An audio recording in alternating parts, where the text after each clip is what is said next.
자, 여러분 오늘 같이 볼 독서 지문은 18년 9월 평가원에 출제가 되었던 19학년도 독서 평가원 지문이라고 볼 수 있을 것 같습니다.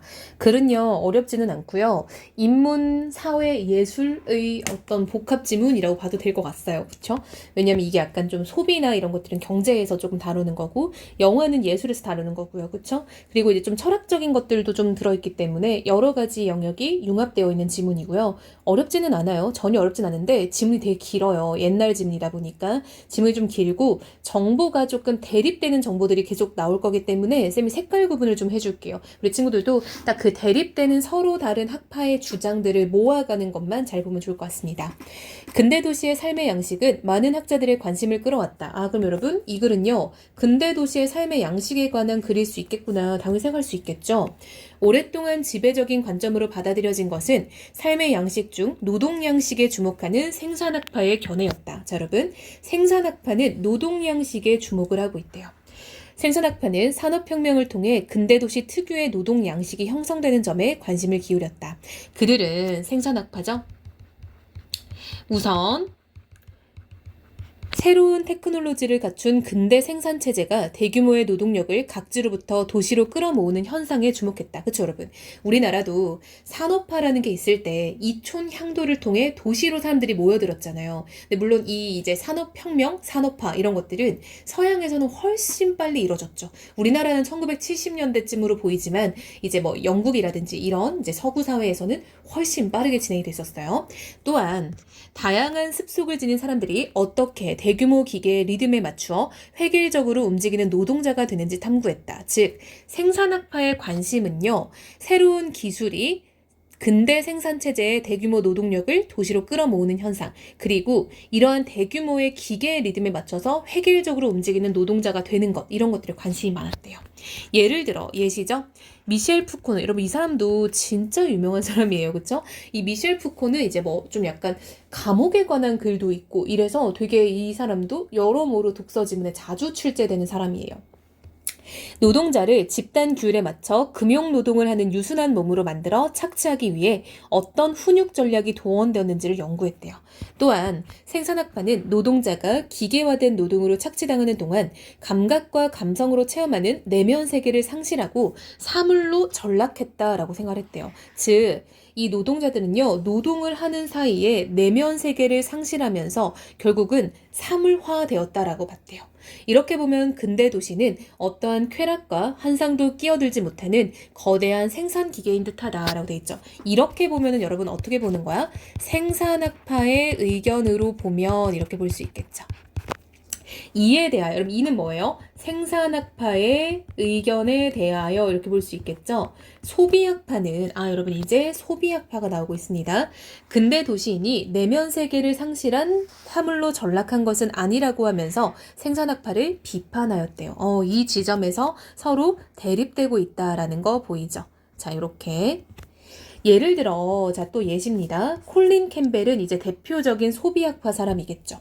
금욕주의 정신을 지닌 천교도들조차 소비 양식에서 자기 환상적 쾌락주의를 가지고 있었다라고 주장한다. 한마디로 사람들이 내면 세계를 상실한 게 아니라 나름대로의 어떤 소비에서 자기 환상적 쾌락주의를 느끼고 있었다라는 겁니다. 즉 한마디로 내면 세계가 사라진 건 아니다라는 거죠. 결핍을 충족시키려는 욕망과 실제로 욕망이 충족된 상태 사이에는 시간적 간극이 존재할 수밖에 없다. 그런데 근대 도시에서는 이 간극이 좌절이 아니라 오히려 욕망이 충족된 미래 상태에 대한 주관적 환상을 지어낸다라고 돼 있죠. 자, 여러분 이게 무슨 말이냐면 우리 사람들은 뭔가를 가지지 못한 상태와 그것을 가지게 된 상태 사이에 간극이 있기 마련인데 그것은 내가 그걸 못 가졌다니 하는 절망이 아니라 오히려 내가 그것을 가지게 된다면 얼마나 좋을까 하는 어떤 그런 좋은 감각들로 가득 찬다라는 거죠. 생산학파와 달리, 여러분 달리는 차이점을 부각하는 부사어죠.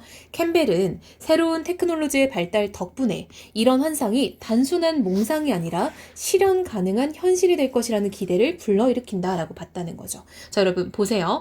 새로운 테크놀로지의 발달은 이 두 학파가 모두 주목하고 있죠. 자, 여기도 나오지만 우리 초반에도 나왔죠. 자, 여기입니다. 즉 새로운 테크놀로지로 인해서 생산학파는 인간이 사물로 전락했다라고 해석을 했는데 소비학파는요, 오히려 새로운 테크놀로지의 발달 때문에 기대를 불러일으키게 됐다라고 해서 이 테크놀로지 발달에 대한 서로의 입장 차이가 있다라는 거 볼 수 있겠죠. 자, 여러분, 새로운 기술이라고 바꿔볼게요. 기술의 발달에 대한 관점 차이가 있는 거 알 수 있죠. 생산학파는 그것을 인간을 사물로 전락하게 했다라고 보고요. 소비학파는 그것을 통해 인간의 어떤 기대감을 불러일으키게 됐다라고 서로 다른 입장 차이가 있네요. 근래 들어 노동 양식에 주목한 생산학파와 소비 양식에 주목한 소비학파의 입장을 아우르려는 연구가 진행되고 있다. 즉 여러분 바로 이게 뭐예요? 정말 잘 안 나오는 건데 이게 바로 절충이에요. 우리 독서 지문에서 두 의견을 절충한다 혹은 화작에서 두 의견을 절충한 의견이 있다 이런 것들이 사실상 선택지에서 답이 되는 경우가 많이 없는데 이 글이 바로 절충입니다. 일찍이 근대 도시의 복합적 특성에 주목했던 발터 벤야민은 이러한 연구, 어떤 연구? 두 의견을 절충하려는 연구의 선구자래요. 그는 벤야민이죠. 새로운 테크놀로지의 도입이 여러분 여기 또 나왔죠. 새로운 테크놀로지의 도입이라는 거. 자, 여러분 이거 한번 체크해 볼게요. 자, 벤야민도 얘기하고 캠벨도 얘기하고 그쵸? 여기 그리고 생산학파에서도 얘기했었죠. 여기 있죠. 그쵸? 이렇게 이 새로운 테크놀로지의 발달을 지금 굉장히 많은 사람들이 주목하고 있다라는 거 알 수 있겠죠. 자, 이렇게 표시해 볼게요. 자, 노동의 소외를 심화한다는 점은 인정하였다. 즉, 벤야민 역시 이것은 인정했대요. 하지만 역접 소비행위의 의미가 자본가에게 이윤을 가져다주는 구매행위로 축소될 수는 없다고 생각했다. 한마디로 여러분, 여기서 말하는 노동의 소외라는 거는 생산학파의 의견인 거죠. 즉, 생산학파가 여러분 뭐라고 얘기했어요? 인간이 노동으로 인해서 사물로 전락한다라고 여기 보이나요? 이 윗부분이죠? 이게 바로 노동의 소외인 거예요. 이것을 인정을 해요. 생산학파의 의견을 수용합니다. 그러나 소비 자체가 자본가에게 의미를 주는 행위뿐만 아니라 그 이상의 의미를 가진다라고 하는 거는 소비학파의 의견을 수용한다라는 거 알 수 있겠죠. 자, 이렇게 두 가지 의견을 다 인정하는 거죠. 소비는 그보다 더 복합적인 체험을 가져다 준다. 이게 여러분 소비학파의 의견인 거잖아요. 그래서 벤야민은 이 두 가지를 다 인정하는 거죠. 벤야민은 이런 사실이 바로 뭡니까? 생산학파의 어떤 의견과 소비학파의 어떤 의견 둘 다 절충해서 근대 도시에 대한 탐구를 통해 설명을 한대요. 근대 도시에서는 옛 것과 새 것, 자연적인 것과 인공적인 것 등 서로 다른 것들이 병치되고 뒤섞이며 빠르게 흘러간다. 환상을 자아내는 다양한 구경거리도 근대 도시 곳곳에 등장했다. 철도 여행은 근대 이전에는 정지된 이미지에 체험되었던 풍경을 연속적으로 이어지는 파노라마로 체험하게 만들었다. 또한 유리와 철을 사용하여 만든 상품거리인 아케이드는 안과 밖, 현실과 꿈의 경계가 모호해지는 체험을 가져다 주었다. 베냐민은 이러한 체험, 어떠한 체험? 근대 도시에 대한 체험인 거죠. 근대 도시에게 충격을 가져다 준다고 보았다. 또한 나열입니다. 이러한 근대 도시에서의 충격 체험을 통해 새로운 감성과 감각이 일깨워진다라고 말했대요. 즉, 근대 도시에 대한 체험은요, 새로운 감성과 감각을 불러일으킨다. 여러분 이거 선택제도 한번 나옵니다. 반대로 얘기해서 틀리게 나오죠. 베냐민은 근대 도시의 복합적 특성이 영화라는 새로운 예술 형식에 드러난다고 주장했다. 자, 여러분 바로 이 부분이 융합으로 가는 부분이죠. 앞에서는 약간 사회 영역의 글이었는데요. 그쵸? 생산학파와 소비학파, 여기서 바로 영화라는 소재가 들어오면서 예술 영역이 융합되는 순간입니다.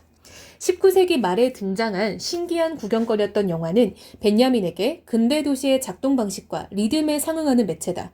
영화는 조각난 필름들이 일정한 속도로 흘러가면서 움직임을 만들어낸다는 점에서 공장에서 컨베이어 벨트가 만들어내는 기계의 리듬을 떠올리게 한다. 즉 여러분, 한마디로 벤야민은요, 영화는 근대 도시와 상응한다라는 거는 대응된다는 거예요. 그러니까 어느 지점들이 응한다라는 거예요. 그 중에 하나는 영화가 이렇게 일정한 속도로 흘러가면서 움직임이 만들어내는 게 마치 공장의 컨베이어 벨트와 비슷하다는 거죠.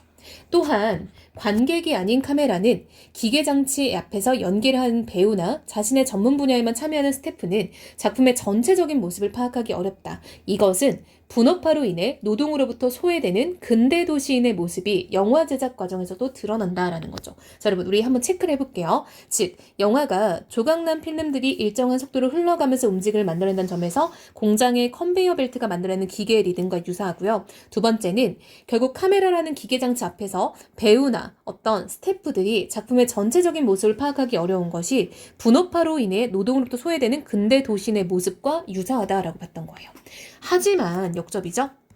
동시에 영화는 일종의 충격 체험을 통해 근대 도시인에게 새로운 감성과 감각을 불러일으키는 매체이기도 하다. 즉 한마디로 영화는 이 사람들에게 감성과 감각을 불러일으킨대요. 자, 여러분 우리 위에서 근대 도시의 어떤 이러한 충격 체험, 즉 여러분 이러한 체험이 바로 근대 도시의 충격이잖아요. 그쵸? 이러한 체험, 이것이 새로운 감성과 감각이 일깨워진다라고 얘기했죠.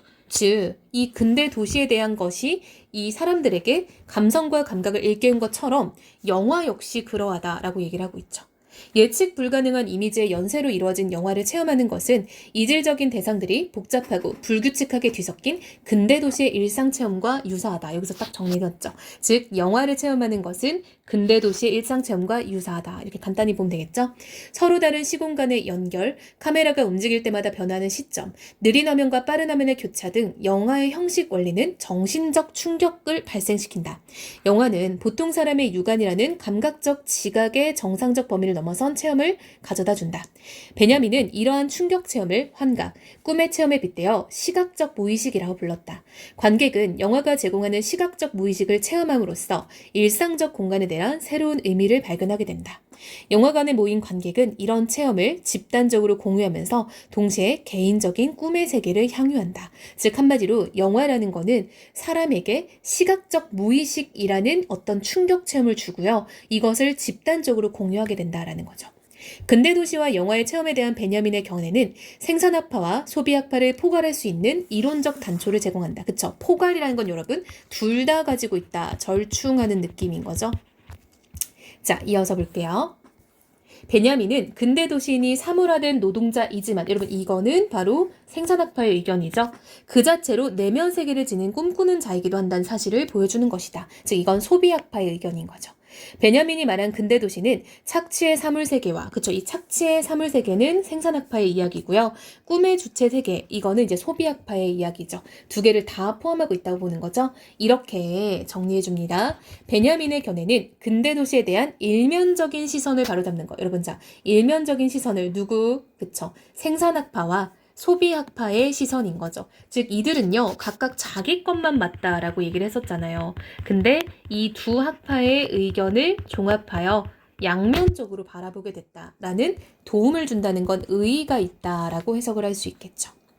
여러분 글은 길지만 사실상 엄청나게 어려운 부분은 없어요. 그래서 대응만 잘 시키면 되고요. 쌤이 분홍색으로 표시한 건 생산학파고 이렇게 민트색으로 표시한 거는 소비학파, 초록색은 그런 베냐민의 어떤 의견을 쌤이 정리를 한 겁니다. 그랬을 때 이 베냐민의 의견에서 어느 부분이 생산학파의 의견이고 어느 부분이 소비학파의 의견이지만 잘 따라가면 이 글은 어렵지 않게 이해할 수 있을 것 같습니다. 그래서 그냥 글에 어떤 스크롤 압박이 있을 뿐 이렇게 이해가 어려운 그런 지문은 아니다라는 거를 보면 좋을 것 같아요.